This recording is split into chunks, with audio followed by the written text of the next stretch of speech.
So I started out with this peat pellet right here, and when you expand it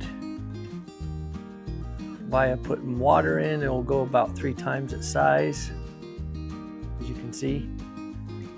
If you're worried about the netting around your peat pellet not breaking down in your garden, remove it or peel it off when it's ready to transplant into another pot.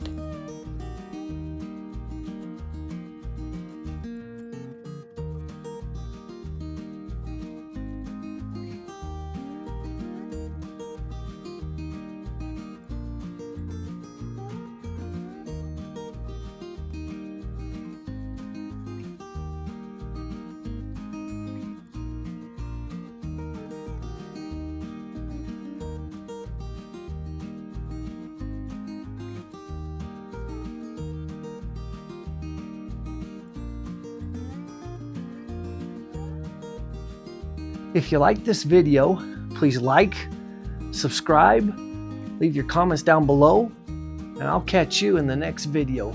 Thanks for watching.